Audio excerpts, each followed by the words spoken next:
Yes. Yes. Whew. What's up, I man?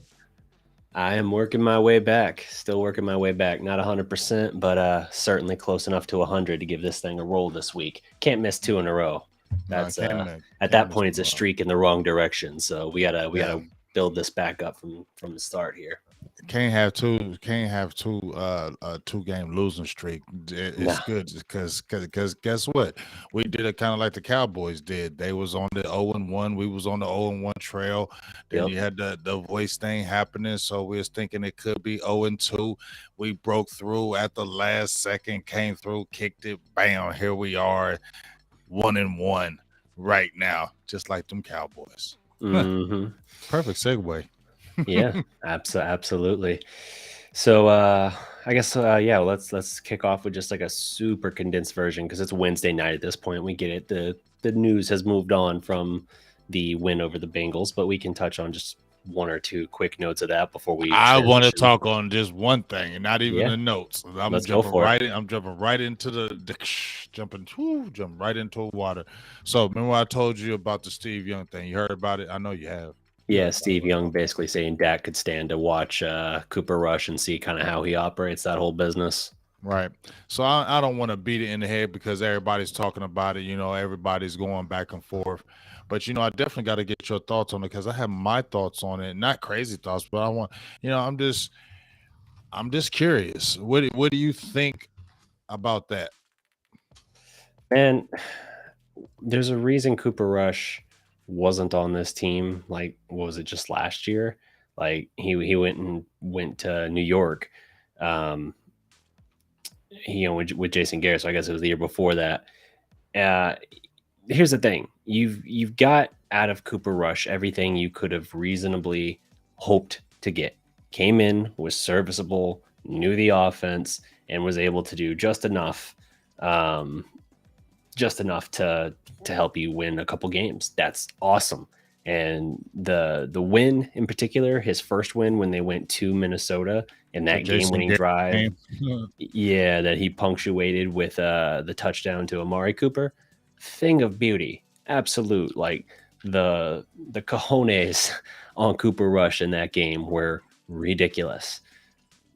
But I got to hit pause on all this notion that like, oh, he's the better fit for the Cowboys. Like Dak needs to be reevaluated in this sense for how much they're paying him. Look how much you're paying Cooper Rush, and look what he's doing. No, no, no, no, no. Like in small doses and spot duty in a situation where he has nothing to lose.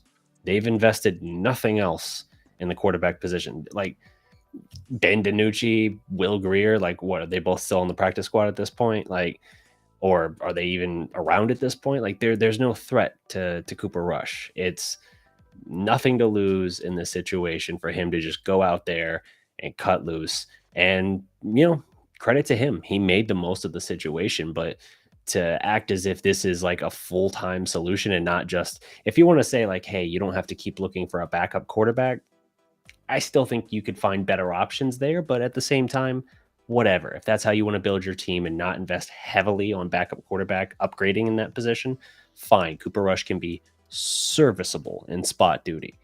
But the idea that he's a better option than Dak is just hilariously dumb to me. Yeah, well, number one, I knew that was going to come up as soon as I said it on the show a week before. I said the stuff is going to start when Dak goes out and they have a bad game, just like they did with Tampa Bay. Now, the next game I said, what's going to happen is Cooper Rush and Kellen Moore, all of a sudden, this offense, I said, if this offense looks good under Cooper Rush, it's going to validate. I think we already talked about this before in certain aspects.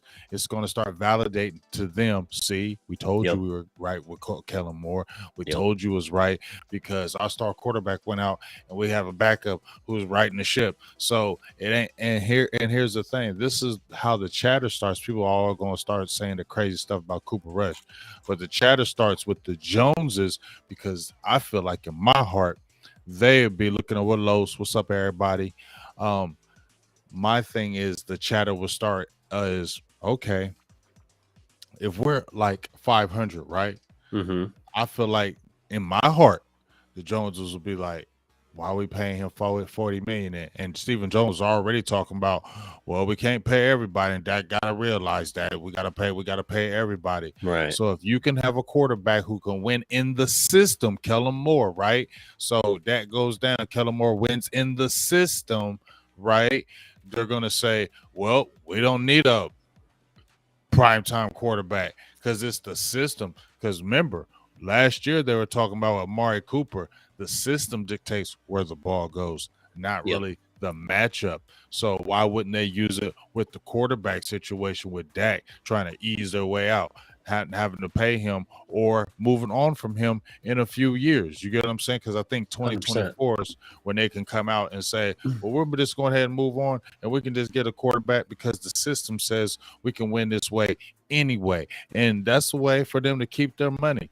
And just on the back end of that, before you jump in there on the DDP, Uh-huh. what Steve Young was saying, in my opinion, it's just like Cooper Rush got cut. Did Yeah. anybody pick up Cooper Rush, Steve Young? No, he went to New York, but I think he just signed there. I don't think he was picked up. So, And the and only that was for reason why 5 he was, minutes because of and Garrett. only Yeah. because of Garrett. It wasn't because he's good. It wasn't because he's just this dynamic starter. He was following Jason Garrett, just like all the people who left the Cowboys went to the Giants for half a year and they all got fired. You know what I'm saying? It was a feel good thing. So Cooper Rush ain't even ever been a starting quarterback in NFL. So it's crazy that Steve Young would actually say that's got to learn from some Cooper Rush. That's just crazy in my head that he would actually say that, because it's like Steve Young know better. Like he know better than to say something like that. I think it's just the criticism with Dak, especially him having been paid, is going to be high. You know, being the starting quarterback of the Dallas Cowboys, especially now that he's being paid as, you know, towards the top of his position, he's getting this huge contract. I think the standard and expectations are just that much higher. Dak is having to carry the burden and the weight of 25 years of this franchise not getting in the conference championship game, let alone a Super Bowl. And it's weird that like the Joneses, the fans blame them because they get like, hey, you're the only constant here. But media doesn't really blame them because they're just like, well, what are you going to do? They're there. They're not going to sell the team. They're there. So it's kind of like that shifts, that expectation shifts to these guys. And Romo had to carry that burden for several years, got beat to hell and broken down. And now Dak's having to do that. And so they're looking at it and they're saying, hey, man, Cooper Rush, you know, he might not be a star or anything like that, but he goes out, he has 2 starts, 2 game-winning drives, and his numbers are pretty serviceable in both instances. Like, yeah, he produced, but that's, again, that's spot duty in games where he's a massive underdog and nobody's going to blame him or thumb their nose at him for losing. Dak used to be legit at that too. Like, look at his entire 2016 when he took Romo's job. Nobody was expecting Dallas to do anything that year because Romo went down in the preseason. They were just like, well, if they're 500, I don't know, maybe they can get Romo back in time. They ended up going, what was it, like 12-4 that year? Number 1 seed, like, or was it 13-3? 13-3. Yeah. Just ridiculous. But the expectations built from that point on. It's like, oh, okay, since you did that as a rookie, then we're going to now hold you to this expectation that you got to go and deliver this team in the next year or two to the conference finals. When it didn't happen, you know, you can say how much of that was Dak not playing well. Obviously, he had a year in there where he really struggled, particularly after that Atlanta game. And how much of that was just the Cowboys failing to build around him and, you know, the Zeke suspension battle with the NFL, all that. Like, yeah, there were different factors in there, but it always comes down. Wins should not be a quarterback stat because there's so many other factors that go into it, but the quarterback is always made to carry the burden more than any other position in any other sport. Like, there's no single player in any sport, no single position that carries burdens for championships the same way a quarterback does. Yeah, I can definitely totally agree with that one. It's just kind of weird how the dynamic happens. And, you know, I'm just going to say, hey, y'all can think what y'all think. I'm gonna think what I think, and we'll just see how it goes down in these next few years. Because I listen to what these Joneses say. I don't just listen. If I listen to an interview, I'm going to listen to certain words because I just know how they talk now. So I'm not Yeah. falling for the mumbo jumbo. I'm reading in between those lines because they talk in between the lines. If you really pay attention, they definitely talk in between those lines all the time. So my thing is pay attention to those things when they talk between the lines. And when, like I said, if Cooper Rush, the first time when Dak got hurt, I said, if this offense looks good with Cooper Rush, they're coming with the validation hard. Like, Yeah. we're good. We don't need change. And that's why I was saying with Cowboys fans will be deceived and saying, oh, all of a sudden, oh, see, I told you. No, first of all, this is what I want to say about that victory against the Bengals. And I'm not taking away from, but my thoughts is that I said year 2. First of all, the Bengals, nobody expected the Bengals win anything last year. No. Okay. They Nobody got thought red hot at the time. they got of the red playoffs. hot at the end. They were almost damn near 5. They were, I think, one game over 500 before they went on that 3-game win streak and then lost to Cleveland at the end. But then they had already beat the Chiefs and really got in. And then, like you said, they got hot. I mean, you look at it too. They were eking out games in the playoffs. Burrow was getting the hell beaten out of him, sacked like 5-6 times a game. That's continued this year, by the way. Right. But yeah, no, they were just red hot. Like, they're a good team, certainly, and they have one of the best quarterbacks in the league as far as. But they're not talent. a dominant team by any means. But they're not dominant, and I didn't understand. Like, I get that Cowboys have a good defense.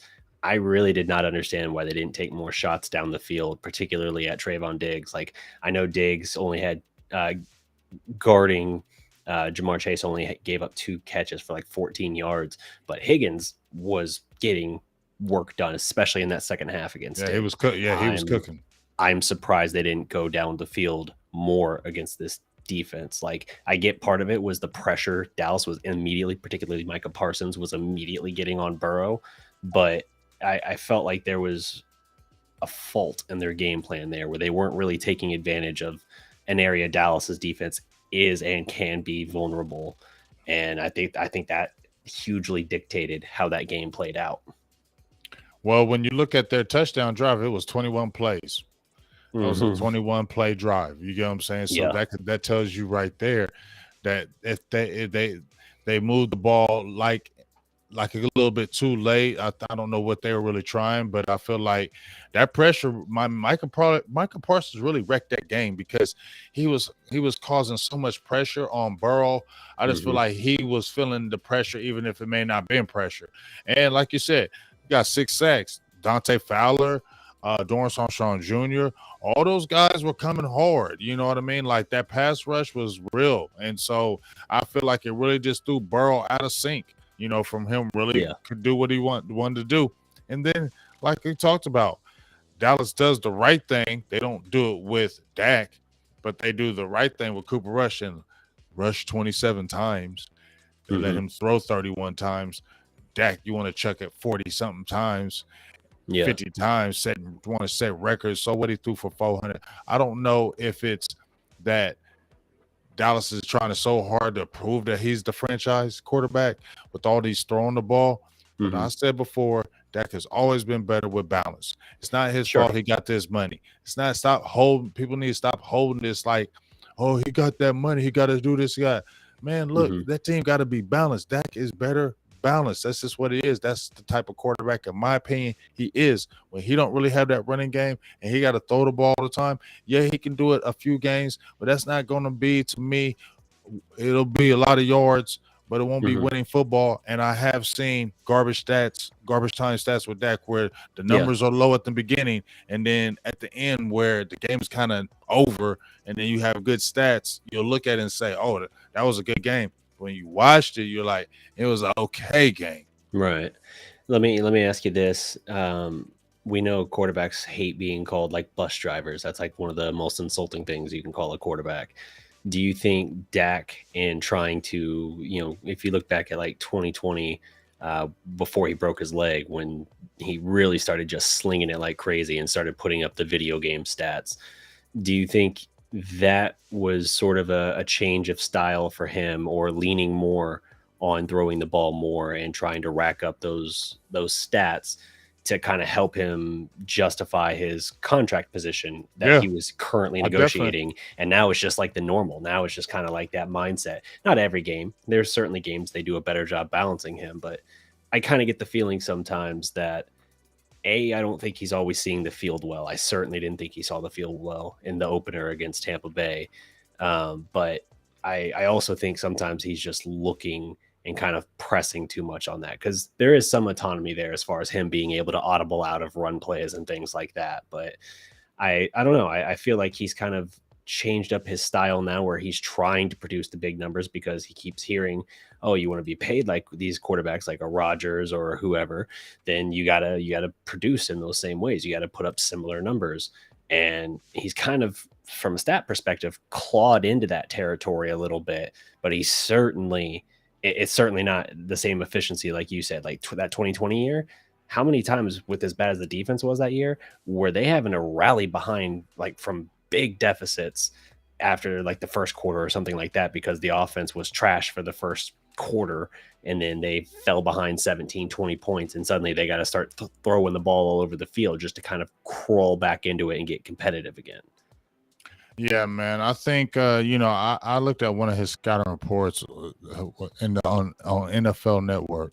Mm-hmm. It was a scouting report on him when he was coming out of college, and you notice, and these scouting report, I don't just me. And once again, I always say this is my opinion. We can go with their own opinion or whatever.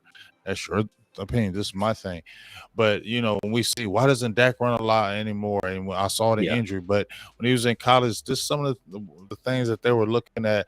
They said, beat up this year thanks to poor protection. When he wasn't being sacked, he was being hit hard, not as a competitive rusher in Mm-hmm. 2015. Sack and usage in run game might be taking its toll. You know what I'm saying? Yeah. Pocket poise has been compromised because of the because of the hit. So this is what I'd be feeling like sometimes. Like, we talked about, when Dak gets hit a little bit, he Mm-hmm. starts getting I think that affects Atlanta him. PTSD. Yeah, I don't know if that brings it back, but I just feel like when he doesn't trust his maybe guys up front, Protection. Yeah. I feel like he presses, or Yep. he trying to, I don't know what it is, but I just feel like when he's not trusting that protection, Mm-hmm. the game around him gets different, and it says Yeah. hyper aware of pressure around him, lacks awareness to slide and find temporary shoulder to make a throw. Now, Yep. I ain't going to just say all the negatives, and I'm just saying I still need to see more of this, because those things have been going. And this is what I said about Dak. He's still a top 10 quarterback to me, but I feel like, in my opinion, he has peaked. And I said this on the final word, and I'm staying with it. I feel like Dak has peaked. I feel like he's peaked. I just feel like this is year 7. This is what Dak is. He's going to throw yards. Dak is going to throw yards. He's going to make some incredible throws. He's going to make some, man, what the hell was that throws? Right. He's going to win some games. He's going to lose some games. But, he's like, I don't know if he's that cusp guy. You feel me?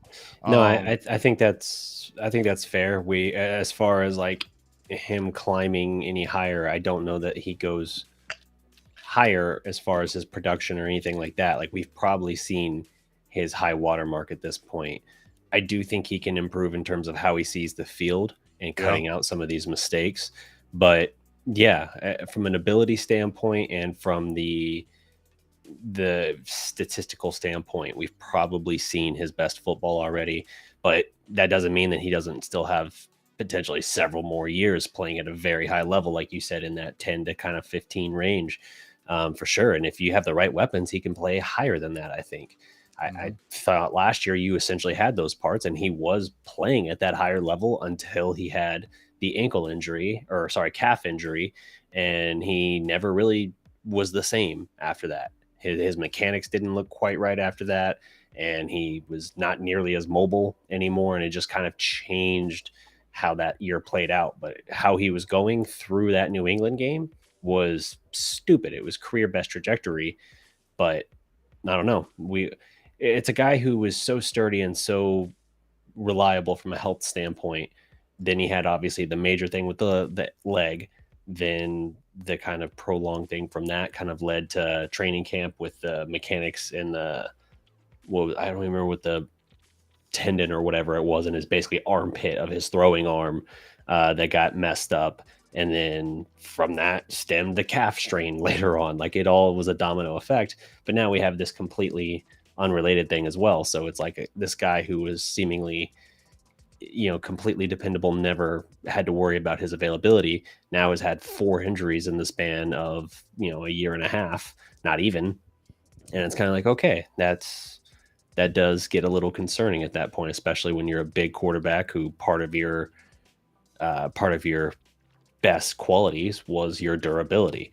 But I mean, the idea, again, as much as we're kind of pointing out the negatives here a little bit with Dak, it's like the idea that he's not better than Cooper Rush, or that this team could operate just fine and have a similar record, let alone a better record, is ridiculous. And I don't even think it's real analysis. I think it's just the same people who just have a bone to pick with Dak for whatever reason, or it's reactionaries who just kind of want to get the hits and the attention. Because so much of what you see on like ESPN or Fox Sports 1, like that's not analysis. It's not like, that's not to say none of them are capable of it, but it's entertainment first. The analysis is like, if they do it, it's like slight, and it's always geared towards a certain narrative. Last year, Dak had 37 touchdowns against 10 picks, a passer rating of over 100. I think he has like a top 10 passer rating all time, and also in like the completion percentage in the top 10. So yeah, it's ridiculous to say like that he's not a good or elite quarterback. However, it's such a small category of guys that can, with lesser or downright mediocre parts, still play at that super high level, like you just don't have many guys that can do that. And that's one of the reasons it doesn't make sense that they would deplete his weapons, at least in the interim, and basically put more pressure on him. Like you look at some of these other teams and what they're doing, how they're investing in it, whether it was how the Bengals quickly built around Burrow, whether it's how the Eagles have built around Jalen Hurts to turn them into a really scary looking team early on this year. That's how you build around these guys. And notice they're doing it on their rookie deals, by the way, something Dallas never really was willing to do for Dak. They don't accelerate their timeline, and it's not even clear that they have a roadmap a lot of the time. It's kind of like they just fall into something, roll with it for a while without ever really pressing or feeling that urgency. And then, like you said, once they find a way to say like, oh, it's no longer the financially feasible option or something like that, it's like they put the blame on the player and kind of like, well, there's only so much that we can pay. We got to deal with all this other stuff. So we're getting this out of Cooper Rush or whoever, then we're good. I think it's foolish when you look at this franchise and the poverty it's had the last 25 years to like have yet another guy like this back to back off of Romo, another guy that has that potential to deliver you a championship, and you're just effing squandering it. That's all it is. It's a joke. Yeah, I would definitely tend to lean with that. We've been talking about it time and time again as far as how these Joneses operate and how you should see your quarterback and speed up these processes with them. They're not getting any younger. Each 1 year in a life of football is like 7-year dog years. You know what I mean? Yep. Those NFL lives are tough lives. So you play 5 years. These guys are retiring early now. These guys aren't playing for 10, 15 years anymore. Andrew Luck was what, 30, 31? Right. And he's not the only one. There's been a rash of retirements for very young players. Travis Frederick, 32.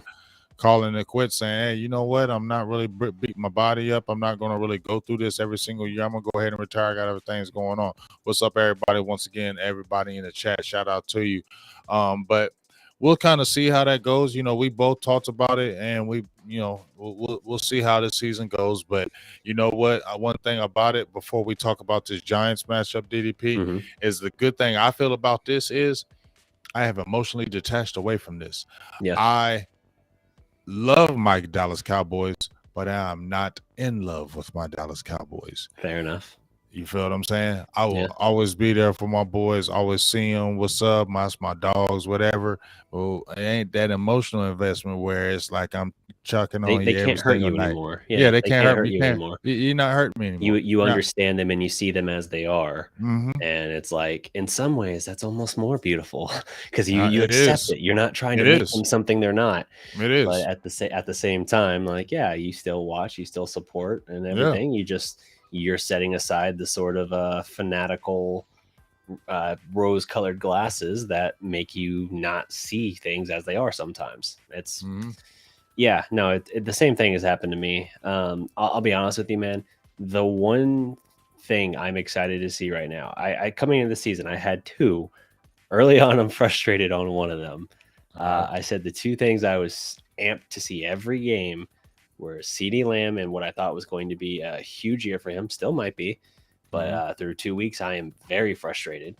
And Micah Parsons, which that one has the sequel is off to an even better start than the original, which was a masterpiece in its own right. Micah Parsons is an absolute freak of nature, and I don't think there's a more dynamic defensive weapon in the league. Like, I don't know that he's necessarily the best defensive player in the league, but you literally from snap to snap, He's the best defensive player in the league right now. yeah, I He's mean, the best defensive player in you the can league. He have was similar number 2. domination from like Donald, for instance. I feel people keep on saying Donald, but not right now. See, here's my thing. There's a shout out for the super chat, $2 holla Cowboys, 27 Giants 17 from Majestic YT. Appreciate y'all on that. But here's the thing, DDP. He was already number 2 player last year, or number 3 behind TJ Watt. I say he was better than Watt last year. I'm just saying it, because I just feel like he's just different. Watt is really, really good, but he's not Micah Parsons different. Micah Parsons is just different, and you can just see it when you watch him. And so when you see him come into this year, already got 4 sacks, and it looks easy with him. It's not looking hard for him when he's getting these sacks. Like, he licks his chops when he sees somebody really regular in front of him. It's like, oh, I'm getting this sack. It's like, that's how easy it is. You feel me? Yeah. That's how easy it is. So to me, right now, he's the best defensive player in the game because he can do multiple things. He can rush the passer. He can drop in coverage. He can play he can set the edge. He can play in that middle. He can do a lot of things for you. And he 21 years old. What? I mean, total trajectory and everything, absolutely. I think he's in the conversation for best defensive player in the league. I think in terms of taking over a game, I think Donald is still capable of doing the same thing at this current moment. But what makes Micah, the reason I use the word dynamic is every single snap, you have to account for where he is because he'll line up anywhere. He does not care. He'll rush from either side. It does not matter. He'll come up the gut. He's capable of dropping back and being good. One thing that, listening to the ticket earlier this week, Bob Stern pointed out, we talked so much about how we wanted Micah to just focus on rushing the passer. Don't worry about it. Just let him come off the edge. Don't worry as much about the linebacker. He can be a good linebacker, but he is a phenomenal rusher. So, like, let him do that. The Cowboys have kind of done that through the first two games. Like last year, he basically was a 2-to-1 ratio rushing the passer versus dropping back into coverage. And this year, it's staggering. It's like over 90% of the time rushing. Against the Bengals, I think he played 59 snaps, I want to say. And it was like 55 rushing and only 4 dropping into coverage. Still enough to keep them honest. First game, too. Yeah. First game, because he had like 24. He led the team in pass rush snaps, I believe, in the first game.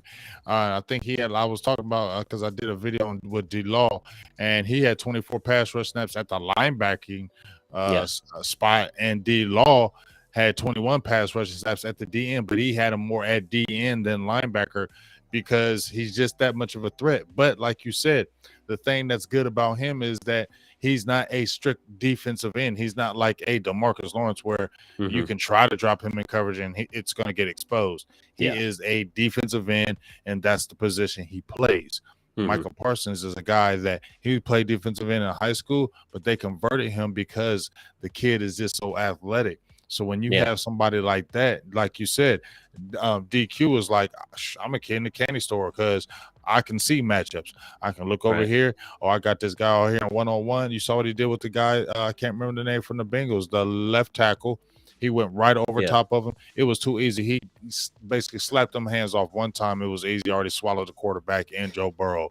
That's how That's good it is. You know yeah, what I'm saying? that's the crazy thing about him is it's not just that he has freakish speed and bend. Like he's got strength, like crazy strength. The fact that he's still like what, like 235, 240, and he can still bull rush like these full grown 300, tackles. Yeah. 340s. Mm-hmm. Insane. Utterly insane to have that combination of power and speed and bend while still being a lighter guy relative to, the guys he's going up against. Like that's utter insanity, and that's one of those things that just makes him an absolute hybrid that I don't think there is a real equivalent to what he does. Like there are other guys, a couple other guys that are sort of similar in terms of that duality, but they don't do it at the level that he does Right. it. He's just So different. yeah, and that's why I say I would say currently like in that conversation for best defensive player in the league. Certainly to me, unquestionably the most dynamic, most explosive defensive player in the league. And this stat from Todd Archer, Parsons already has 15 pass rush wins this season, the most by any player in the NFL. There are 7 teams with 15 or fewer pass rush wins through the first 2 weeks. He's doing it by himself. Like he is winning almost every matchup. And the only thing like from week 1 people like cherry picked or whatever was Fournette, kind of blindsiding him or something and making that like a big deal. Like I didn't even care when I saw that because it was just like, yeah, it's you got a shot on a guy who was engaging with another player. You hit him up high, whatever. Like I'm not mad about the thing. It's not like I'm like, oh, that's a dirty hit or anything like that. I'm just like, okay, yeah, Parsons is 230 and you blindsided him with it. Like that happens. But ask me who had a bigger impact on the game, Fournette or Parsons, and let's have that conversation. How often was Parsons living in the backfield and wreaking havoc? So yeah, it's night and day difference. There's nothing like him. Doesn't mean that he's never going to have a snap where someone gets the better of him or finds a way to kind of chip him or take that kind of shot at him or something. But there's nothing that can contain him for the duration of a game. And as long as he's healthy, sky's the limit for the defense. There, you said it right there. The sky is the limit for the defense, and the reason why this defense can be special is because of him.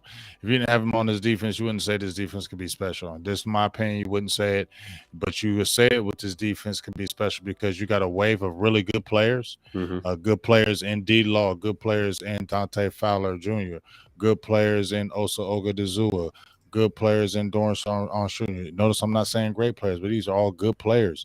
Yeah. But when you got that one dog like they had with Lawrence Taylor, or when they had with the Derek Thomases, and they put that defense and built it around them and said, okay, we're going to put some linebackers with you that can basically make you better. Because basically now, if you looked at these first 2 games, that signing of Anthony Bartler is good because it allows Micah Parsons to still continue to be free because you have a veteran that can play in that middle. He can play multiple positions for you. You don't have to worry about a young guy being out there and him missing assignments or calling the wrong calls. You got a vet who's already been around your other coaching staff, so he knows what to do. So once again, that's more for Micah Parsons to be great because you got a guy who can take away that another element of I have to worry about this. No, I can just be free and let my game and just do whatever I want and just be great. That's what you have to do when you get a star like that. You got to get those good complementary players that complement him and let him kind of just do his thing, not to where he's so overloaded. You feel me? Not to where he's so overloaded and can't be him. You feel what I'm saying? And I feel like this is why I like the defense, because you have so many different other pieces that can really bounce off of him to make him even more great. You get what I'm saying? When you got the Dorrance Armstrong Jr., the Fowler Jr.'s, and those guys rushing the quarterback, the Ogadezuas, and then you got the guys in Gallimore and Bohanna starting to hold that front. That's what's going to be great. So jumping into this Giants game, I'm gonna do a quick tailspin, not tailspin, but a good pivot. Good pivot. That's what you call it. Good pivot into it. Let's talk about these Giants right now. So they're 2-0, and I said, okay, they're 2-0, but I'm not impressed because they beat 2 teams that are both 0-2. Titans are 0-2. Carolina Panthers are 0-2. So, yes, Saquon Barkley went nuts that first game against the Titans. I was surprised. He came back to earth against those Panthers a little bit. Maybe no, the Titans got a good front. You know what I'm saying? So I can't say that. But I feel like it is with this DDP. And I'm gonna ask you this. The new coach over there got him playing, and I just feel like this. You don't got nothing to lose. Ain't nobody expect you to win nothing. So you can be free. You can play crazy. You can do whatever. You can try things. You can go for it on two the first game of the year because you don't have nothing to lose. And I feel like that's what's kind of helping them. But can the Cowboys bring them down to earth this game as well? So much of his production, Saquon, he's leading the league in rushing, yeah. But like so much of his production is built on the back of like two particular runs. I think it was Skywalker Steele that I saw the stat from. If you take like his other like 37 attempts or something like that, he's averaging like 3.6 a carry. It's really just the back of like two major explosive plays that his production is built. And then if you look at like Daniel Jones, he hadn't even thrown for 200 yards yet. He's another of those guys kind of in that precarious position where he's just trying to figure out like, okay, am I going to be able to set myself up for like this $200 million deal or something like that? It didn't work for Baker. Yeah, exactly. But like it didn't work for Baker. It did work for Kyler. Didn't work for I think Trubisky got paid before he got traded, right? I think he got paid a little bit. I think he did. Boy, he should not have gotten paid. He should not have. I don't know, man. That's crazy. He shouldn't have. I still can't believe he went that high. Yeah, but regardless, just some of these guys that are in this kind of precarious situation where it's like the line between being the next guy to get paid and therefore making like $200 million and kind of being one last year of your rookie deal and then poof, you're off somewhere else. And you mentioned Carolina. It's not really working for Baker yet either, and that for an OU guy, that's painful for me because Baker was my dude. But it is what it is. I had to watch Bradford flounder as well, so it happens. But hey, at least I got Kyler right now. That's cool, right? But he's sus though. Yeah. He good, but at the very least, he's a human highlight reel that's exciting, right? For sure. But yeah, so Jones is in that camp too, and the fact that through 2 weeks he's yet to throw for even 200 yards, and the first game he was like 17-21, so at least he was efficient, even though I think he had like 178 passing yards or something. This last game, he wasn't even terribly. I mean, he was like 22 of 34, like certainly not inefficient, but it's not like it was like, all right, well, a lot of underneath, high completion percentage. Like it was like, no, that's fine, but like that plus less than 200 yards is a little concerning. I think if you can keep Saquon bottled up, and again, he only has to really gouge you once, maybe twice.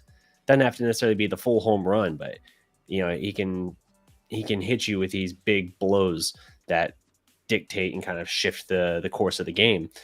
If you can keep him pretty well contained, then I think you still got a shot, even with Cooper Rush, even with it being on the road. But I'm also aware that the Giants haven't been good for a few years now.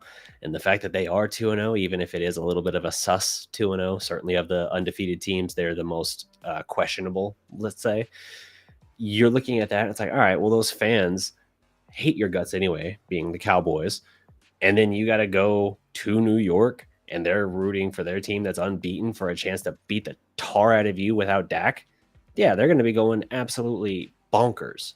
Like, this is not the same. Like, when Cooper Rush had to go into Minnesota, they could not have cared less who he was, the opposing crowd. They didn't know who he was. They didn't know anything he was going to do or capable of.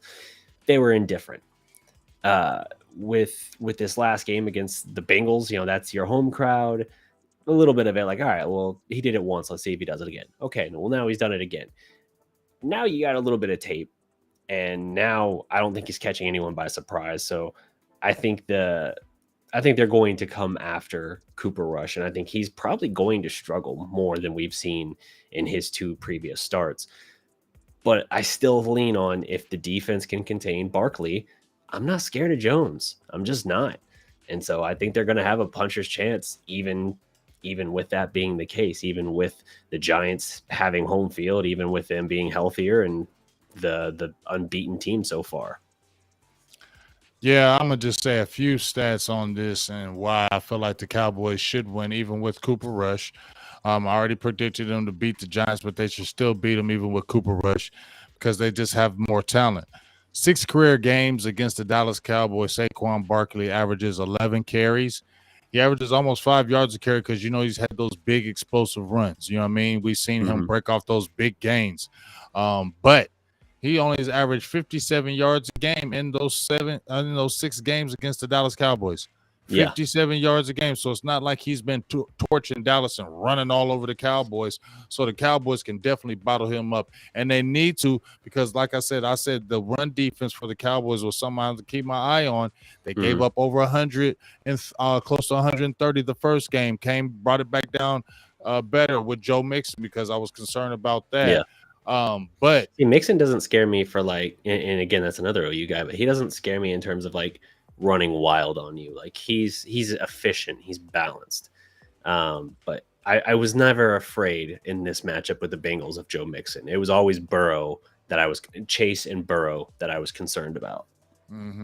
Well, you know what? See, here's the thing. I feel you about that, but then that's when they do those little hike the ball, play fake, boom, drop it into Mixon, then he breaks off a 10-yard game. He's a good receiving back for sure. Because if you looked at when they had that touchdown drive, when they had those 21 plays, Mixon got a heavy dose of the run in that game, and he was getting positive yards. He was getting 4. He was getting 3. He was getting 5. He was a lot getting of those 4. DeMarco dirty yards. Yeah, he was getting those strong yards. So it was kind of like about so many OU players today. This is wonderful. Right. That's kind of crazy, right? We got a lot of these guys we're talking about, but he was still getting positive yardage.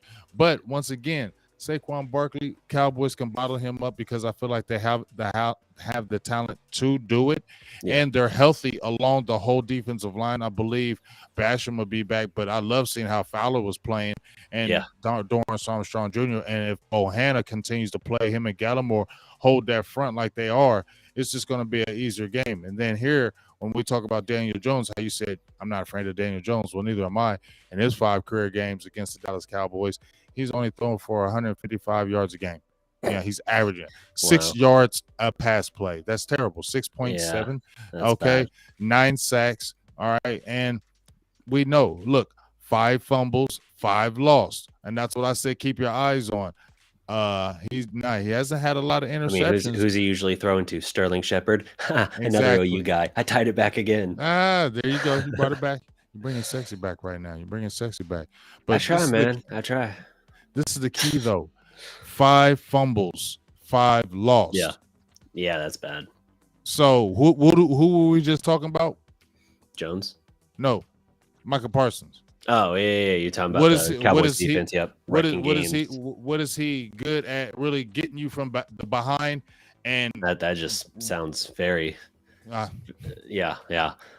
He snatches souls. Let's go with an old DeMarcus Lawrence quote. Yeah, he goes out there and snatches souls. He snatches souls. So he's on the pass rush. He's snatching your soul. Daniel Jones is going to fumble the ball. Cowboys pick it up. And remember, it happened in that Washington game where he hit the quarterback like that. They picked up the fumble, and they ran it back for the touchdown. Cowboys need something like this to get them rolling because I don't think they score a lot of points. I think it's the same thing, around 20 points. I think that's the number for Cooper Rush because let's remember, even when he won that game, or that game was won in Minnesota, can we not remember that crazy play that Amari Cooper caught where it was the juggling like 3 catch? Times? Yeah. I mean, if he doesn't make that catch, Dallas probably don't even win that game. And then we also got to understand in that Bengals game, he could have had 2 to 3 picks. 2 of them could have been pick 6. Same drive. They dropped them. Same drive had like 3 before the Dalton Schultz fumble, which, by the way, that's another factor is now that he's out with a PCL injury. But yeah, I like Jake from State Farm. Yeah, true.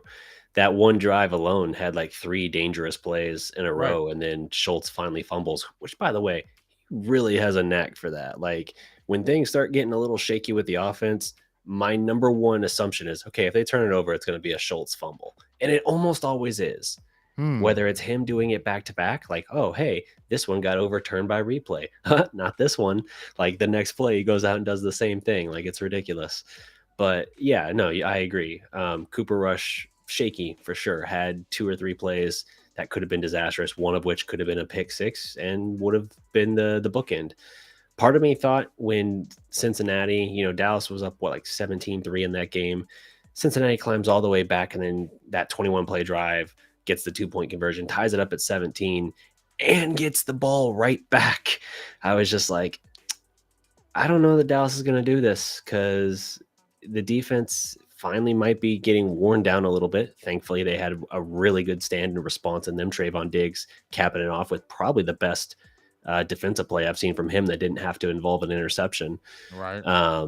But then Cooper Rush and them go out and they make it happen. So credit to them. But I didn't have a whole lot of trust that was going to happen, because they got super conservative. And after like 2 immediate drives for touchdowns, they went ice cold in the second half. They didn't do anything.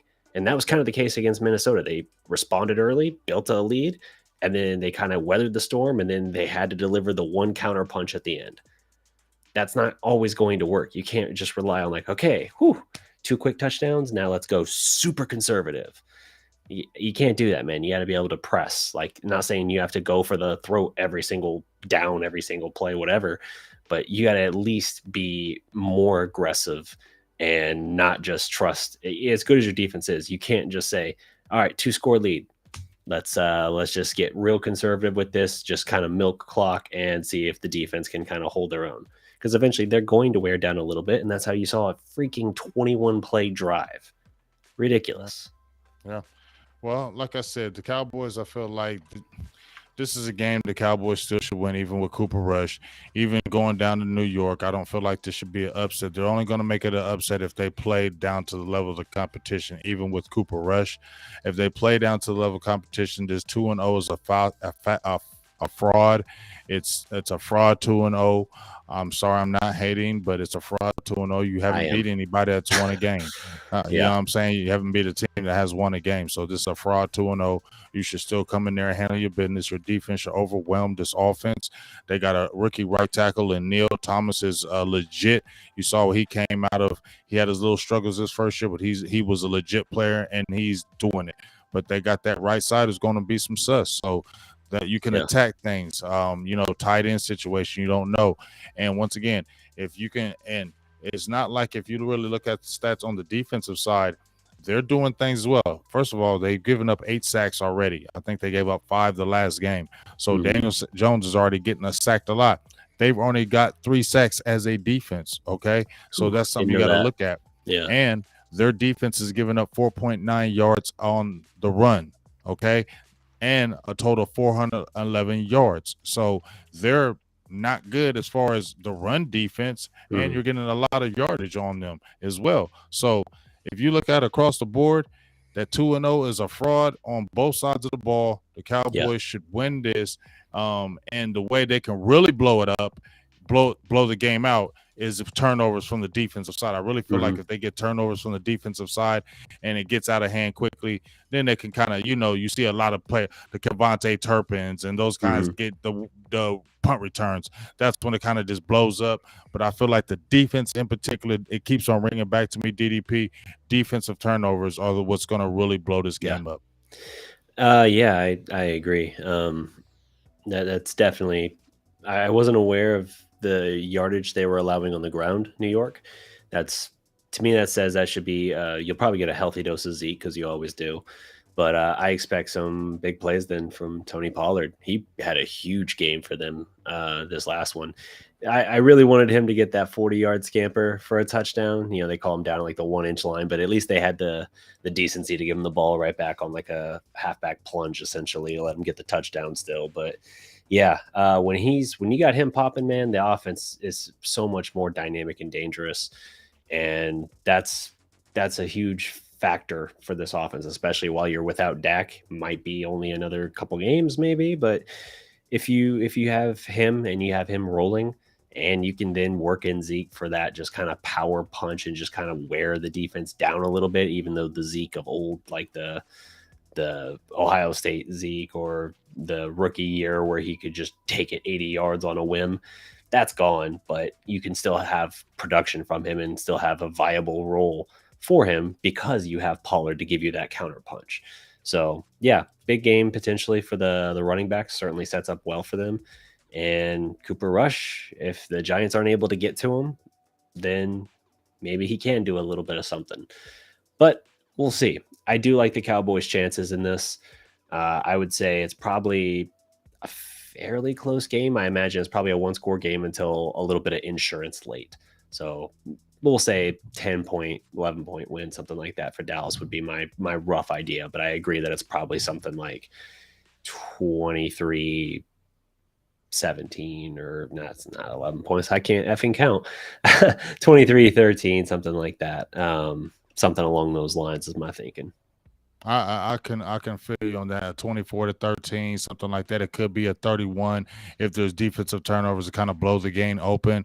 I don't think it's going to be an offensive barrage by any means. But this could be a game, just like you mentioned, where you could see Ezekiel Elliott, Tony Pollard, maybe not both getting 100 yards, but you could see them both getting like an 85, 90-yard game, both between the both of them.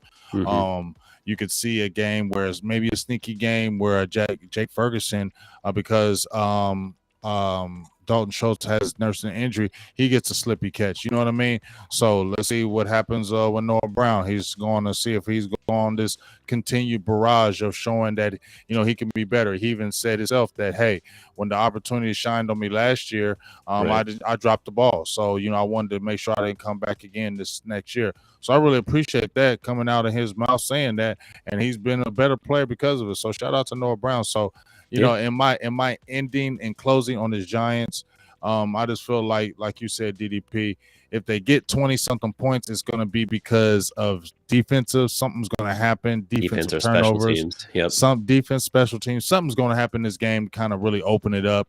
And then that's when the plays can start kind of rolling because the defense can really pin their ears back. And I see this game being a 3-turnover game. I'm going to say a 3-turnover game by the Cowboys. Okay. Nice. I like it. Let's see. So before we wrap up here, we want to roll into that little bit of Mavs talk we had that we were discussing beforehand. All right. Go ahead. Yeah. So pivoting here real quick into a little bit of Mavs talk here. Training camp opening up here soon for them.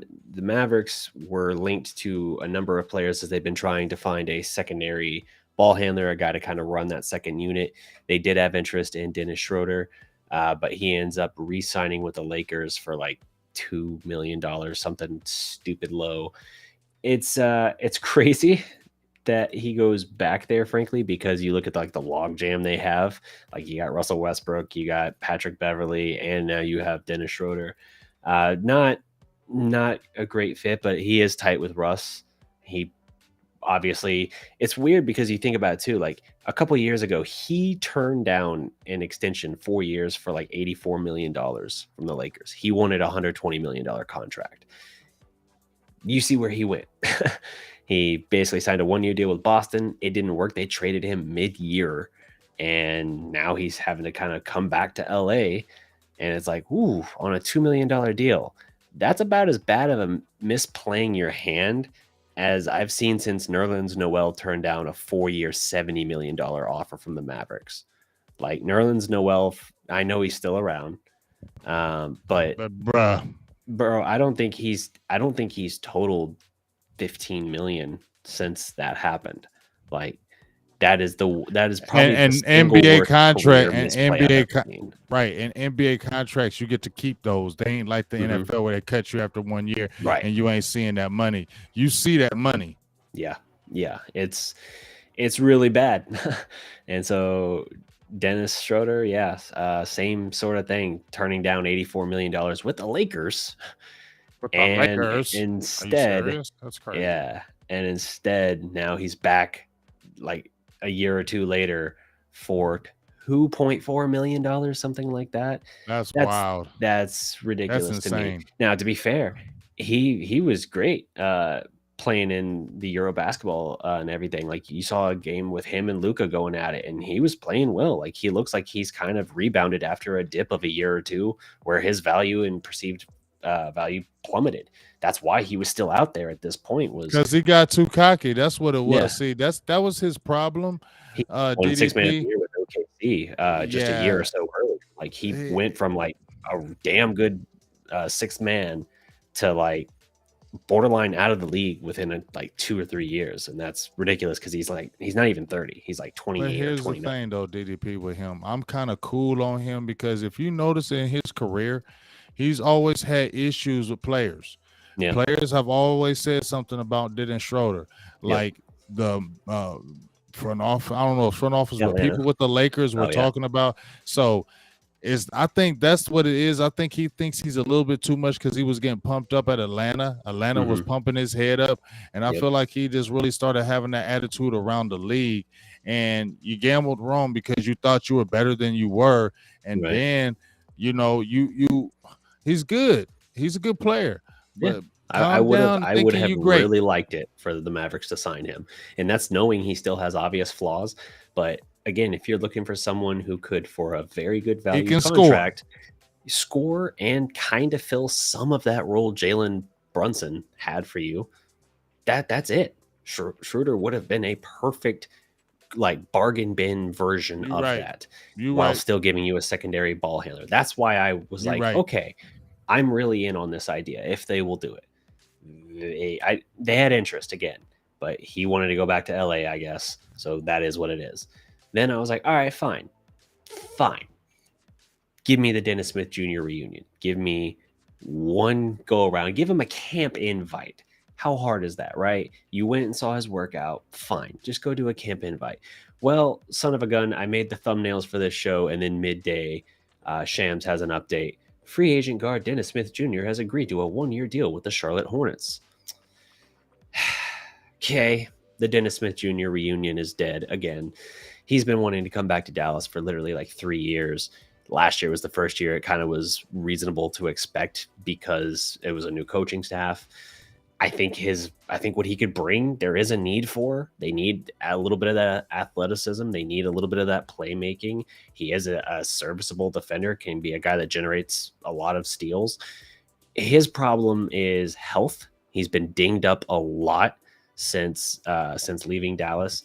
And honestly, I don't think he's ever rebuilt his confidence since he got dealt to New York and so quickly went from being considered like he was going to be their next prince, essentially, to being booed by the crowd and them chanting the second he came in the game for them to put, which is crazy to think about, for them chanting to put back in Frank Ntilikina.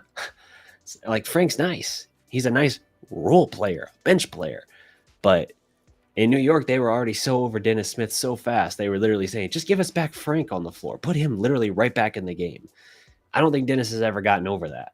And, you've seen a flash here and there in Detroit, in Portland.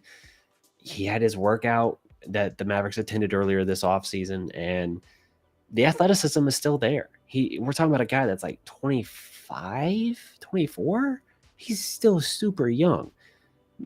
The thing that I think probably put the Mavericks off on it, again, the health, the wavering confidence, and a busted ass jump shot. Like, in his workout, he's always had a little bit of a hitch, but in that workout, the little hitch turned into like, that was a terrible hitch, a Grand Canyon. It was as soon as I seen the first time he shoot it. As soon as the first time I seen him shoot it, remember I hit you up and you hit me up at the same time and said, "Oh, what the hell is that? It's over." Yeah, no, it's over. I mean, I get it. He can knock down 20, 30 in a row or whatever. I don't know how many in a row he made in the workout, but the form and everything, like, terrible. That's the kind of thing when a guy starts. He was never a good outside shooter, like, percentage-wise. That's somebody whose confidence is totally broken if they're shooting like that. And he's trying to reinvent everything. Right. He's working with these weird shot doctors who are like doing all this stuff. Voodoo guys. It's, so when you now shoot it. Right.